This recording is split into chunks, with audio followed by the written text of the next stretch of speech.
Voilà, merci, merci, merci. Merci à vous, les abonnés de Kafouti Télévision. Merci pour la confiance que vous ne cessez de nous donner. Merci pour tous les apports que vous apportez pour que cette chaîne Kafouti Télévision puisse aller de l'avant.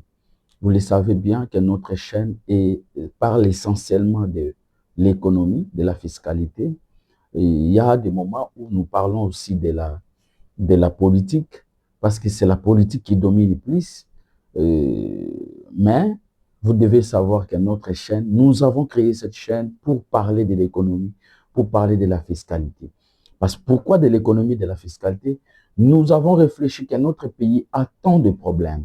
Notre pays souffre sur le plan sécuritaire, sur tous les plans de la vie nationale, mais sur tous les secteurs de la vie nationale que j'avais dit.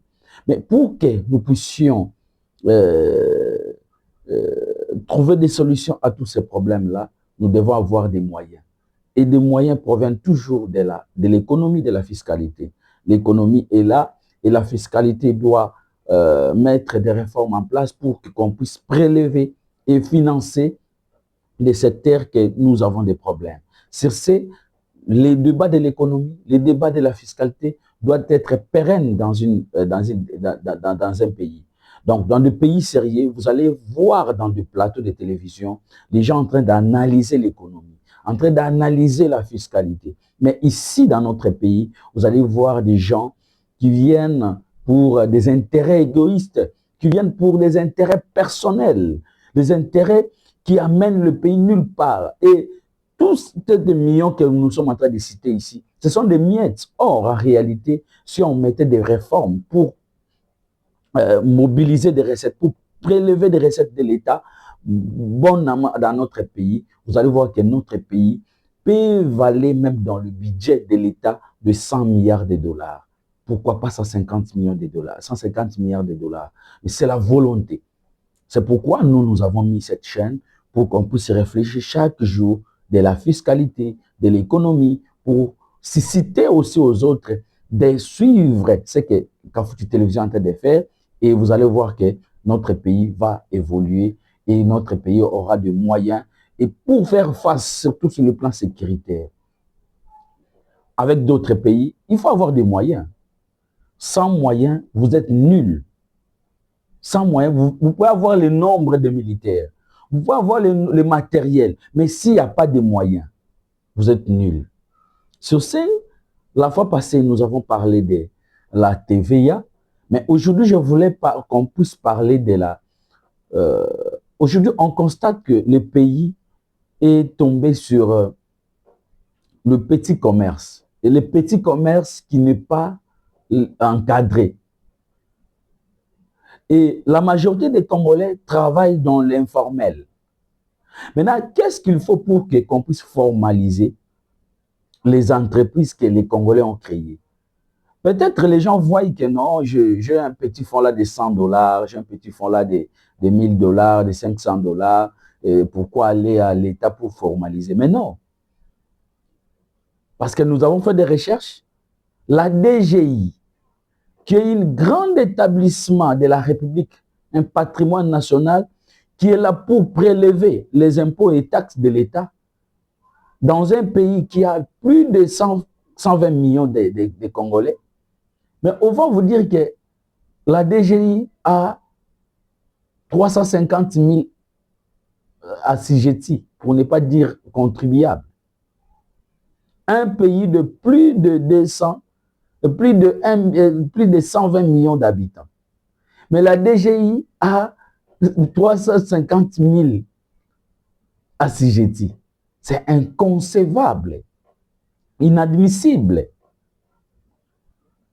La Belgique, qui a moins de 4 millions d'habitants, mais la Belgique a plus d'assujettis que les habitants.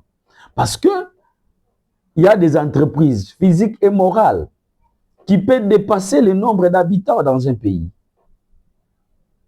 Voilà le pays qui réfléchit pour contribuer à leur pays. Parce que moi, les impôts et taxes, je ne dis pas payer, mais je dis la contribution. Parce que quand je contribue pour mon pays, je suis en train de construire mon pays. Et qu'est-ce qu'il faut pour formaliser une entreprise en République démocratique du Congo? Dans les temps, pour monter une entreprise en République démocratique du Congo, il y avait beaucoup d'exercices, beaucoup d'administration. Il faut entrer d'abord à la présidence, il faut aller à la DGI, il faut aller au ministère de l'économie, il faut aller à CNSS. Mais aujourd'hui, on a simplifié. Aujourd'hui, on parle du guichet unique. Toutes ces administrations-là amenées à un seul endroit. Donc, pour créer une entreprise, il ne faut pas aller dans toutes ces entreprises-là, mais il faut aller directement au guichet unique.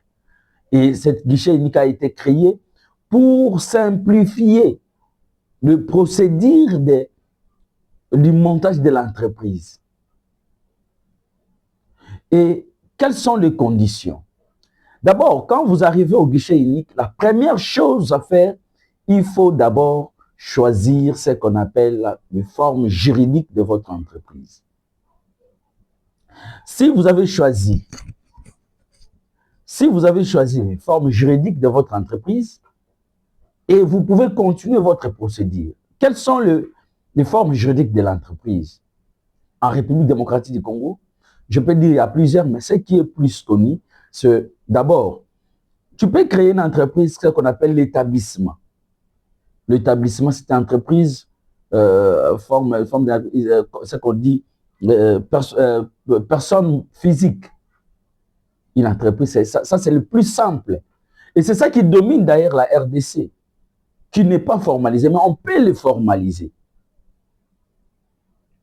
Tu crées un établissement.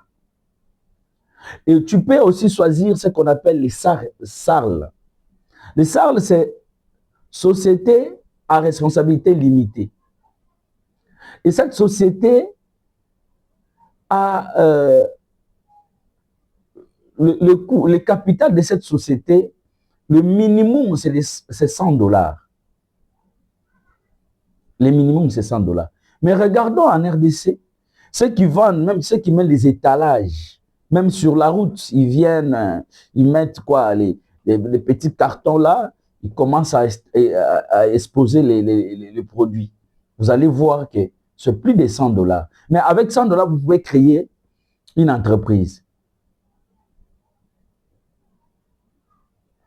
Et quand vous créez, l'État aussi doit bénéficier. Ce n'est pas l'État seulement, c'est la République qui va bénéficier. Le troisième, c'est société, c'est SA, société anonyme. Les sociétés anonymes, ce sont les sociétés de grands projets. La capitale de cette société, le minimum, c'est de $20 000. Et à la fin, c'est SAS. Ça, c'est société par action simplifiée. Et voilà les formes juridiques des entreprises en République démocratique du Congo. Si vous avez choisi les formes juridiques, parmi les formes juridiques que je venais de citer tantôt, après, vous allez maintenant venir avec des documents. Parce qu'au guichet unique, vous devrez déposer les documents qui attestent que vous êtes en train de demander la création d'une entreprise. Quels sont maintenant ces documents que le guichet unique a besoin? Premièrement, le guichet unique a besoin de statut, de votre statut de l'entreprise. Et cet statut doit être notifié, légalisé. Vous devez déposer le statut légalisé. Vous devez déposer les pièces d'identité de tous les associés. Vous devez déposer le casier judiciaire du gérant. Vous devez déposer l'adresse de votre entreprise en attestant par vous êtes locataire ou vous êtes propriétaire. Si vous êtes locataire, vous devrez déposer le contrat de bail. Et ce contrat doit être légalisé. Si vous êtes propriétaire, vous allez déposer le droit des propriétaires. Et enfin, vous devrez déposer les 4 photos passeports du gérant. Si la société est personne morale, vous devrez aussi déposer ce qu'on appelle les PV de l'Assemblée. Les PV de l'Assemblée légalisés. Donc, voilà les documents qu'on demande au guichet unique. Et si vous avez déposé tout ça, maintenant, à leur tour, le guichet unique va vous donner des documents qui attestent qu'aujourd'hui, vous êtes légal. Et quels sont ces documents? Un, vous avez RCSM. RCSM, c'est ça qu'on appelle Registre des commerces de crédit immobilier. On va vous donner le numéro de l'impôt. On va vous donner encore le numéro d'identification nationale que le ministère de l'économie donne. Et on va vous donner encore l'affiliation à CNSS et l'affiliation à INPP et ONEM. Si vous avez tous ces documents-là, là, vous êtes déjà légal. Votre entreprise est légale. Maintenant, vous pouvez entamer d'autres procédures. Comme quoi d'autres procédures? Vous devrez aller chercher. Vous devez d'abord ouvrir les comptes bancaires de l'entreprise et vous devrez aller chercher l'autorisation sectorielle. Votre entreprise va exercer dans quel secteur? Si par exemple dans le secteur des mines, c'est le ministère des Mines qui donne l'autorisation sectorielle. Si dans le domaine de santé, c'est le ministère de Santé. Si dans le domaine de l'agriculture, c'est le ministère de l'Agriculture. Voilà. Et là, si vous avez tous ces documents-là, vous êtes légal et vous êtes protégé. Et là, vous êtes censé contribuer pour le développement de votre pays en contribuant quand vous payez les impôts et taxes. Et tous ces impôts-là et taxes, on ne les paye pas entre les mains des individus. On les paye qu'à la banque. Et il y a des entreprises qui déclarent leurs impôts parce que notre système fiscal en République démocratique du Congo est déclaratif. Je l'avais dit déjà. C'est l'entreprise elle-même qui part déclarer son impôt.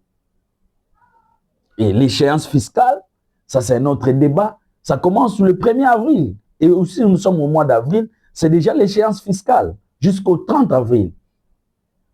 Et vous payez directement le premier acompte. Le deuxième acompte, c'est au mois de juillet. Et le troisième acompte, c'est au mois de novembre. Donc voilà, si vous voulez être légal. Mais il y a des gens aussi qui cherchent, il a ouvert l'entreprise, mais il ne sait pas comment payer tout ça. Et nous sommes là pour accompagner l'ouverture de l'entreprise, accompagnement de l'entreprise, comment payer les impôts et taxes, parce qu'il y a beaucoup d'escrocs dans ces domaines-là. Et nous faisons ce travail-là, d'aider les citoyens congolais, pourquoi pas les étrangers, pour qu'ils puissent ouvrir leurs entreprises et la pérennisation, la continuité de l'impôt. Parce que la fiscalité ne se limite pas seulement à l'ouverture, mais il y a aussi les paiements des impôts et taxes. Il faut le déclarer, il faut le payer. Et quelles sont les échéances? Nous sommes là pour aider. Nous pouvons être votre conseil. Donc, nous sommes des conseillers fiscaux dans des entreprises. Et quels sont les avantages quand vous êtes légal? Les avantages, c'est si vous êtes légal, votre entreprise est légale, vous pouvez concourir dans des marchés publics. Vous pouvez gagner des marchés. L'État cherche peut-être une entreprise pour faire telle action, et vous pouvez postuler sans problème parce que vous êtes légal. Et vous êtes protégé juridiquement. Vous êtes protégé juridiquement. Vous êtes épargné des tracasseries. Aujourd'hui, on ne parle des tracasseries économiques. Mais vous serez épargné parce que vous êtes légal. Donc, voilà. Aujourd'hui, j'avais voulu vous parler de comment formaliser une entreprise. Et je vous ai dit, toute personne qui a des difficultés, comment formaliser son entreprise, comment faire l'ouverture de son entreprise et comment l'entreprise peut fonctionner, comment déclarer les impôts et taxes de l'État. Si vous avez toutes ces difficultés-là, n'hésitez pas de nous appeler. C'est notre travail. Nous sommes là sur ça. C'est pourquoi nous sommes en train de vous sensibiliser. Et d'ailleurs, un bon citoyen, c'est celui qui paye les impôts et taxes. Si réellement vous voulez que notre pays puisse aller de l'avant, vous devrez payer les impôts et taxes, mais il faut le savoir comment payer, comment déclarer. Et nous, nous sommes là pour vous aider. En tout cas, votre chaîne Kafouti Télévision sera toujours là pour vous. Continuez à s'abonner, continuez à liker, continuez continuez toujours à nous appuyer. Vos messages sont toujours le bienvenu chez nous. Nous sommes très ravis d'être avec vous et nous allons nous voir demain, même heure, même chaîne Kafouti Télévision. Ciao.